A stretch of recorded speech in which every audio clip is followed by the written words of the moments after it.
تیر کلو څخه اوس ډېر کم کړو. د دې تا پر ځین کې څه وجه کېدلی شي چې دا تعداد کم شو، حالانکې اوس آبادي هم زیاته شوه، مخلوق شو او زموږ آبادي کمه شوه. بالله من الشیطان الرجیم، بسم الله الرحمن الرحیم. ګرانو کتونکو، اکبر ساحل یار بیا ستاسو په دارنه خدمت کې حاضر یم. په دې هیله ټول به روغ او جوړ او خوشحاله به یاست.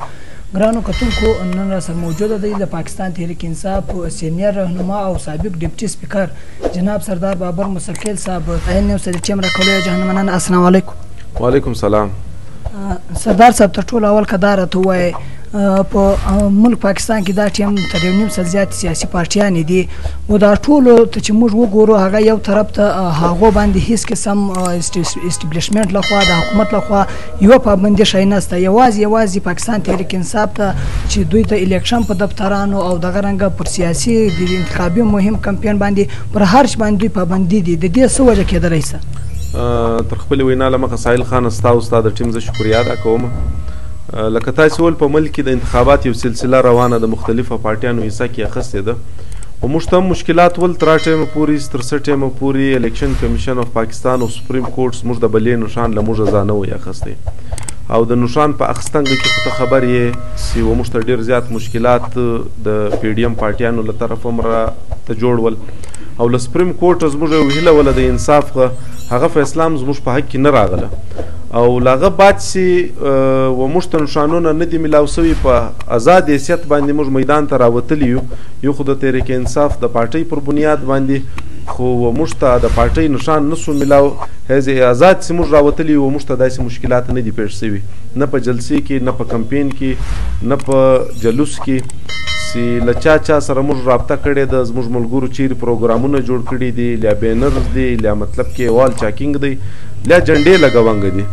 دا زموږ په 4 ضلعو کې یوه کارکون هم دا شکایت و موږ ته نه دی کړی، لیا پولیس، لیا لیویز، لیا دا نورې ادارې و موږ ته مشکلات جوړ کړي دي.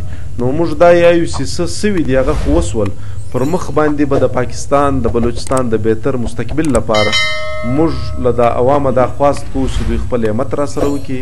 زموږ د کامیابي بعد به موږ بالا بیا عمران خان ته چې کوم سپورټ هغه به ورکوو.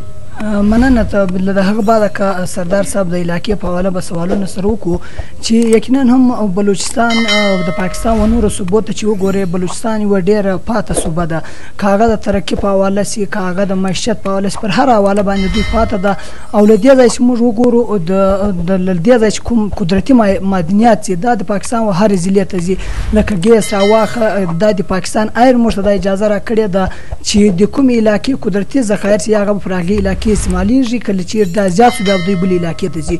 نو آیا په عربو ورپو باوجود، خرچېدا باوجود، تر نن ورځې پورې بلوچستان و هر علاقې ته ګیس نه ورسېدو، حالانکې دغه ګیس ته چې راوایه کې پنجاب ته روان دی، اسلام آباد ته روان دی، هر ځای ته یوازې موږ ځینې محروم دي. د دې څه وجه؟ مشکلات خو د بلوچستان ډېر زیات دي. د بلوچستان چې کومه رقبه ده، که له ساحلو له سمندره سره کاونټ کې 51% جوړیږي د ګرد پاکستان، 51% بلوچستان دی، دا 49% چې دی نورې 3 صوبې دي. موږ چې په هر میټینګ کې کښېنستلي یو، پر هر پلیټفارم موږ دا ویلي دي که تاسې بلوچستان هیزې صوبه ګوراستوی، د بلوچستان مشکلات نه حل کېږي. د بلوچستان مشکلات به هر ټیم حل کېږي چې تاسې د رقبې پر بنیاد، د رقبې پر حساب ورته وګوراستو.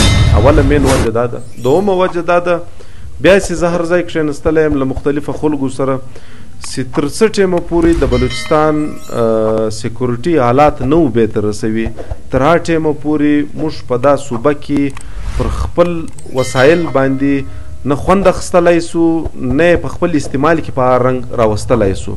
په بلوچستان کې ډېر زیات وسایل دي، له ګیسه علاوه دلته ماربل، کویله، هر څه شته، مګر ستا د پاکستان خپل انویسټرز دلته نه راځي په دا وجه چې د هغو د جان و د مال تحفظ نشته. چې خدای زموږ د صوبې دا د لا اینډ اډر سچویشن مسله را حل کړه، له دا بعد به د بلوچستان که خدای کول معدنیات د بلوچستان مځکې و دا دنیا ته ورښکاره هم سي او پاکستان ته به یو فایده ور ورسېږي. له دغه سره سردار صاحب که دا راته ووایې چې یو امیدوار الیکشن